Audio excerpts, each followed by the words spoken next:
Hello, everybody. Hello. Happy Sunday. It's always, I'm always very grateful to come up here and speak. I think it's very much an honor, a privilege to share together.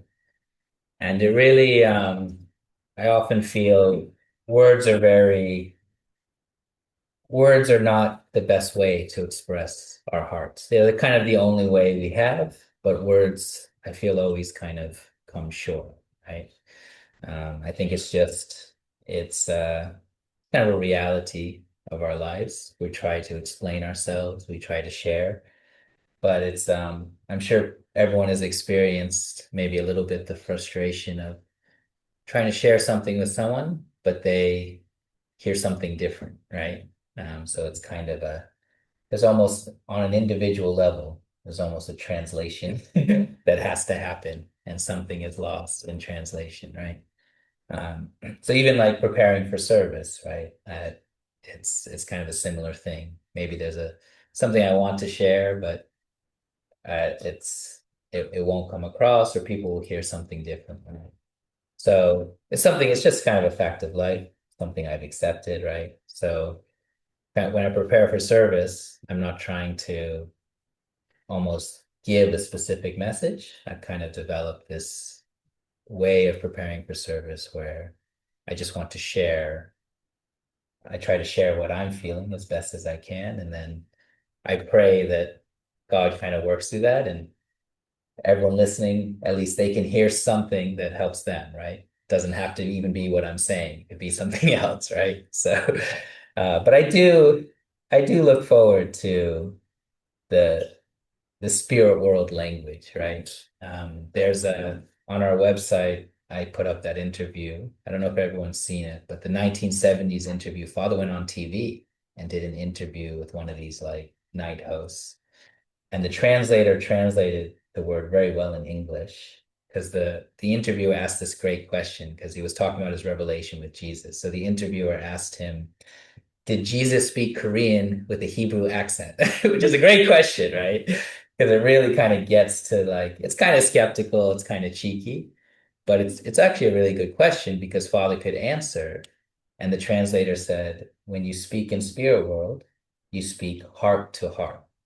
And I just thought that was such a beautiful term in English, heart to heart, right? As a way of speaking. So um, I look forward to that part of spirit world, to be able to speak to people heart to heart, right? And I kind of interpret that to mean people actually hear what you're saying, right? They understand what you mean, right? Because it's not words, um, it's actual meaning, right? Um, but it does bring up an interesting question in that do we really want to talk heart to heart? Are we ready to have a heart to heart discussion, right? Um, because sometimes, uh, sometimes it's not a good thing to know exactly how someone else feels or how you feel about something, right? Sometimes this can actually be very painful to share heart to heart. Um, so it kind of reminds me of all the superpowers. You know, the question, if you could have any superpower, which one would it be? The one I don't want is the ability to read other people's minds, right? I don't want to know, right? I don't really want to know what everyone's thinking, right? It's just not it's not really a superpower, right? Um, or maybe it is, right? Maybe that's the actual challenge, right? So it's part of the principle I really um, resonate with is the idea of spirit world and people's when they go to spirit world, there's no judgment. It's just that they don't feel comfortable being around certain types of people. So if you imagine if instead of words, you're expressing your real heart, your real meaning, then it's very hard to be around certain people, right? And then it's also true in even in our lives. It's hard to be around people that it's hard to communicate with, or we can't really understand, or that it's uncomfortable to talk to, right? There's a lot of people it's awkward, or maybe they're a little too blunt, so it's painful, right? And it's kind of a way of being blunt that doesn't have the heart of caring behind it, right? So it makes a lot of sense to me that if we go to spirit world and we speak heart to heart, that we won't always go to the place in spirit world that we'll go to the place in spirit world where we feel comfortable speaking heart to heart, where we're with people where we can speak heart to heart and not feel hurt, right? Um, and I'm talking about this because I had a very, I don't want to say moving, I had an experience this week with one of my children, um, Natty. And it it kind of was, it made me realize something. And it kind of really impacted me. So I wanted to share it today. Because in some ways it's something that happens all the time with kids, but somehow it made me understand something. So I'll share. What happened is one of the days this week, he really wanted to play a card game with me. We played Pokemon, the card game, right? And he's kind of at the age where he actually knows the rules and he can follow the rules, especially if I help him a little bit. And I usually let him win, but sometimes he can win without my help because I have a bad hand, but whatever. But he really just loves to play. And it's just like 20 minutes and we'll play before bed. And so one of the days this week, think it was Tuesday. He just asked me, can we play, or maybe it was the day before, can we play tomorrow, right? Or maybe it was in the morning, can we play tonight? I was like, yeah, I know my schedule. I'll have time. I'll make time to play. I'm really scared to make promises to kids. If you don't make it, it's like you've broken their heart, right? But I was like, I can do this. I can play with him. So that night or the next night, whenever it was, I said I'd play with him. We played, right? And it was fun. And then we did the bedtime routine and he went to bed. But then the next day I was busy and I didn't have time to play with him. And at the end of the night, he's like, you promised me you'd play cards with me. And I was like, no, I didn't. But it didn't matter. And it's either he still had the promise in his head and it was carrying over another day, or maybe he did ask me like in the morning when I was busy and I might have just said yes without realizing it. Doesn't really matter what happened.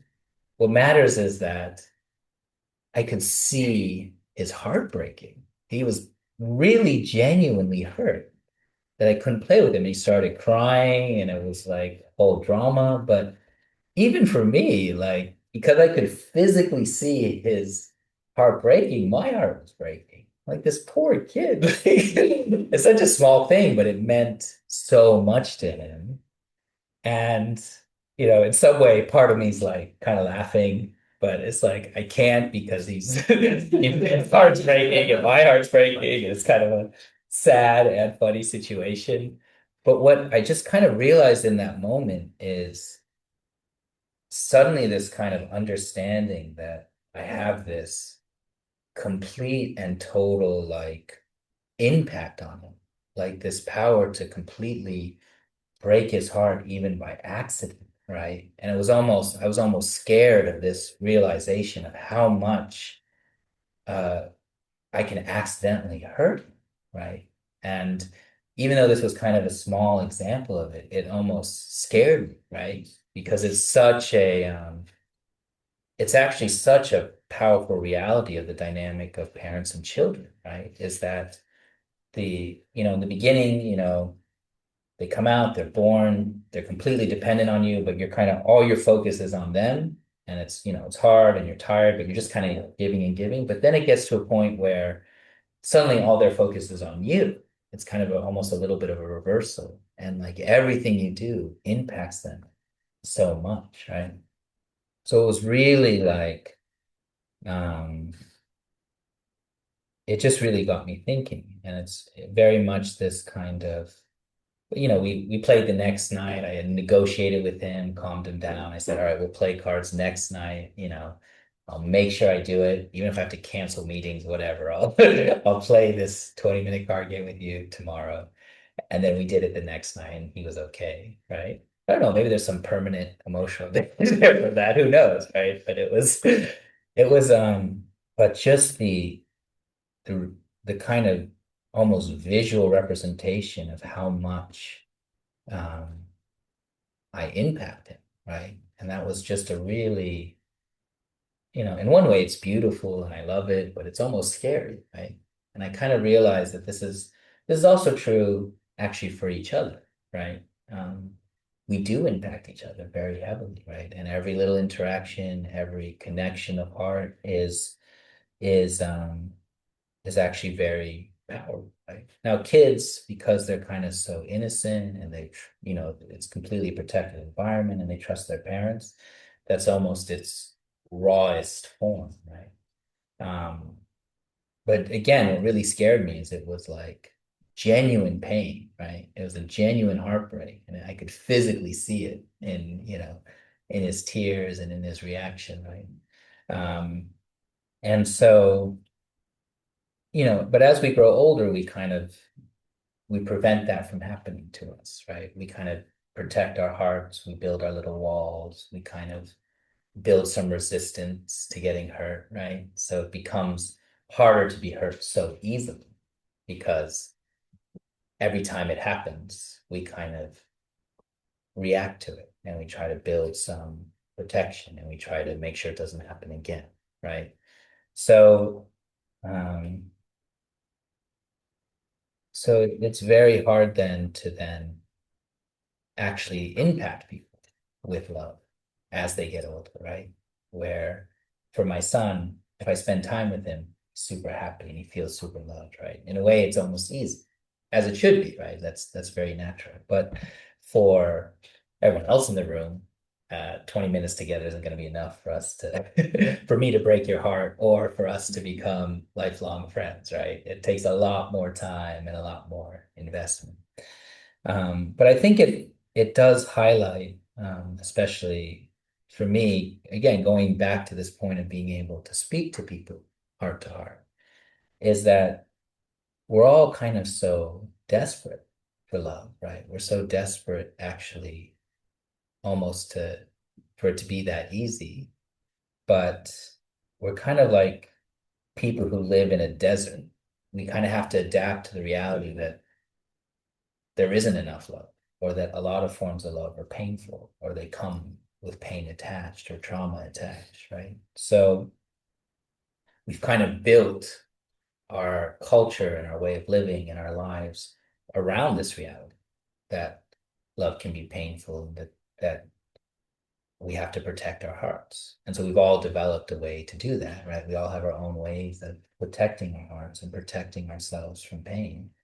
But um, it's definitely not the ideal, right? It's definitely not our actual true nature, right? It's actually very unnatural the way we interact with each other, the way we talk with each other, the way we spend time together, right? Um, and actually, like many things, I don't know the answer, right? It's very obvious to me that it's it's kind of what we're trying to do. We're trying to build deeper connections. We're trying to open our hearts without hurting ourselves, right? Or hurting other people. The other thing is, I'm so scared to hurt other people, right? And, you know, with Natty, it was just an accident and it was so easy. I accidentally hurt him, but I've accidentally hurt adults too, right? I've accidentally hurt other people. And again, it's a very scary position to be because I want to do the opposite, right? I don't want to hurt people. I want to help people. I want people to feel loved. I want people to always feel um, that they're supported, that they can grow, that they can, do more, right? Or that they can solve problems that they have in their own hearts. Um, and that's also what I want. I want people to help me, heal my problems and fix my issues, right? I want to feel more love than I feel, right? And so it's, and in a way, I think that is what we're trying to do, right? I think that is kind of, if we kind of simplify the purpose of our lives of faith and the purpose of our lives, it's to really figure out how to speak the language of heart to heart. How do we learn that language, right? So, I personally really believe the principle, this is what the principle kind of educates us and encourages us to do, right? It encourages us to learn how to walk this path towards actually walk towards people who have hurt us, right? If we think about the principles of restoration, Cain Abel, foundation of faith, foundation of substance, all these things are kind of maybe a more intellectual way of explaining um, the concept that Jesus just said very clearly, to love those who hurt us, to kind of walk towards the uncomfortable or the painful situations, because the natural instinct is to walk away, right? So I feel like, when someone loves you, you walk towards them. When someone hurts you, you walk away from them, right? It's like +1, -1, right? They hurt you again, you walk away from them again. They hurt you too many times, then you're too far away and you just don't talk to them and you avoid them, right? Um, and then that essentially creates division, because then now there's whole groups of people that won't talk to each other, that won't interact, right? Whole groups of people that have become separated because of historical pain and historical separation. So who makes the first step, right? To walk towards the person that hurt them. It's incredibly difficult, right? That's why it took God so long to find Jacob, a man who could walk towards the brother who wanted to kill him and that had hurt him, right? So it is, but yeah, I really feel that's our mission, that's our goal, right? And it's scary because we can accidentally hurt people, right?